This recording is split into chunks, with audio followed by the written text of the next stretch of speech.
அன்பு நேயர்களே, கலை வண்ணங்களில் இயேசுவின் எண்ணங்கள் என்கின்ற இந்த நிகழ்ச்சியின் வழியாக ஆன்மீக ஓவிய தியான முறையில் நாம் இறை வார்த்தையை தியானிக்க அழைக்கப்படுகின்றோம்.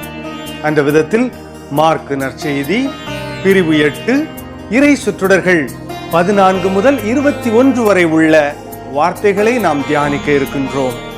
இதிலே இயேசு கிறிஸ்துவுக்கும் அவருடைய சீடர்களுக்கும் இடையே இருக்கின்ற ஒரு உரையாடல் அழகாக அமைந்திருக்கிறது.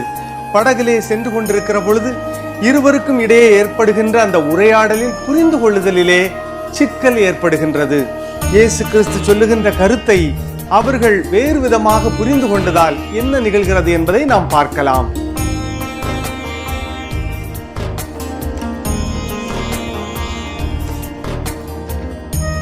இரண்டு நபர்கள் ஒருவரோடு ஒருவர் உரையாடுகின்ற பொழுது என்ன நிகழ்கிறது?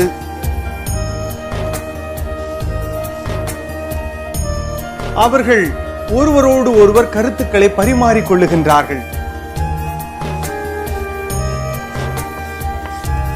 பல நேரங்களில் இந்த கருத்து புரிதலிலே மாற்றம் ஏற்படுகின்றது, புரிதலிலே குழப்பங்கள் ஏற்படுகின்றன. அவ்வாறு ஏற்படுகின்ற பொழுது என்ன நடக்கிறது என்பதை நாம் பார்க்கலாம்.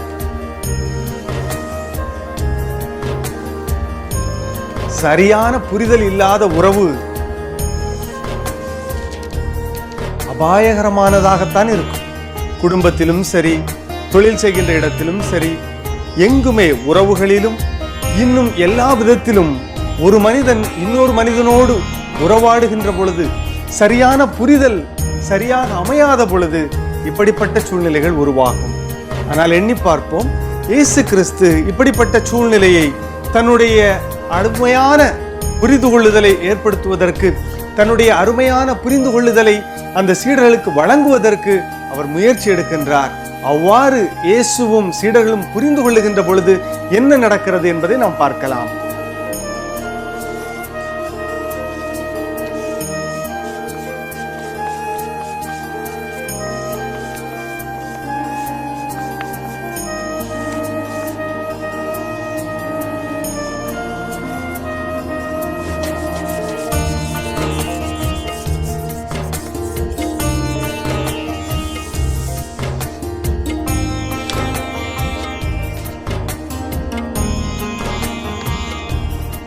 ஆம், ஒளி கொடுக்கின்ற விளக்காக மாறுகின்றது.